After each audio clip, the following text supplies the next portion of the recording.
Hey everyone, it's Ryan, and I'm going to show you how to make a Neapolitan rosette cake. Recently on my channel, I made a rainbow rosette cake, and a lot of you seem to like that, so I decided to make another rosette cake.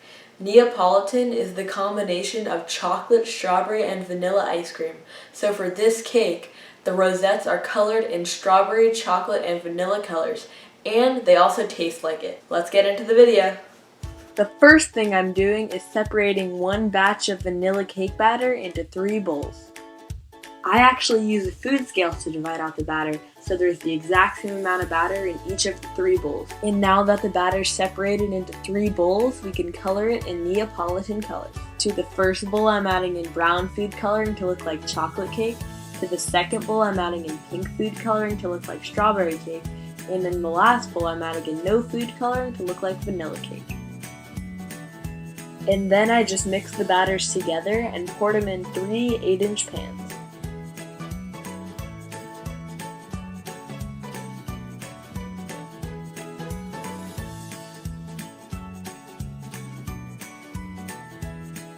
Now bake off the cakes at 350 degrees for 40 minutes. While your cakes are in the oven, let's make the simple syrup. To a small saucepan, add 1 cup of sugar and 1 cup of water. And then bring that mixture to a boil and give it a good whisk. Once the simple syrup is cool, you can pour it into a squeeze bottle. I'm using a funnel to prevent any simple syrup from dripping.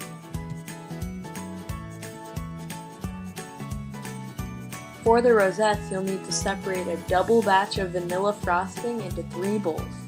I have a recipe video on how to make frosting on my channel, so you should go check that out. First, to make the strawberry frosting, add in a half teaspoon of strawberry extract and pink food coloring.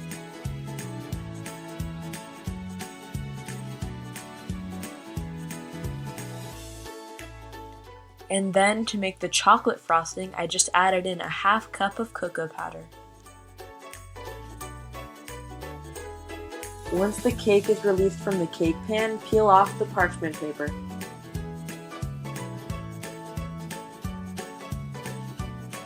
Then flip the cake back over and use a leveler to level off the top of the cake.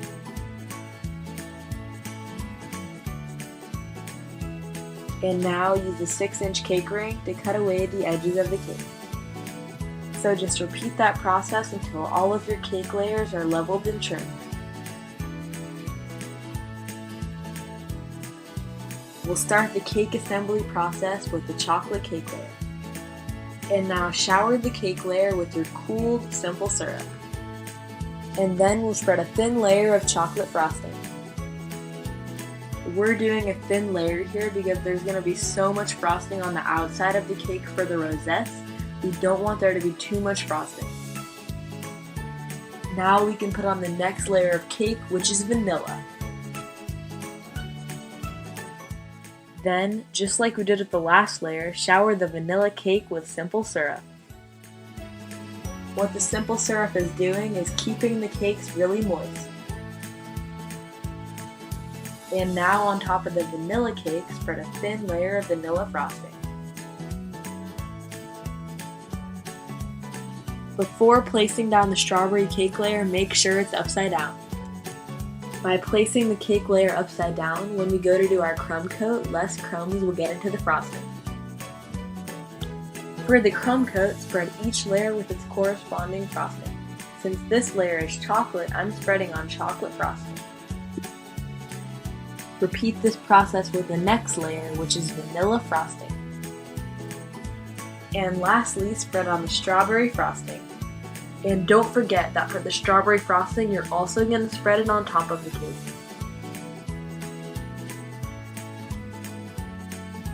Using a bench scraper, smooth out the crumb coat. And now it's time for what you've all been waiting for, piping the rosettes. With the piping bag fitted with a star tip, pipe circles of frosting. Make sure that all the rosettes are about the same size.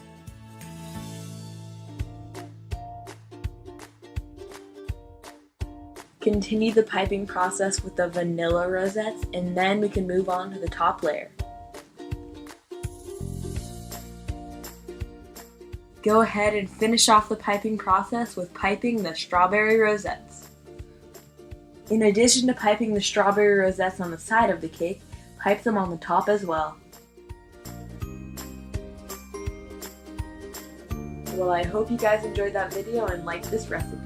Make sure to give this video a thumbs up if you liked it, and subscribe so you don't miss any future videos.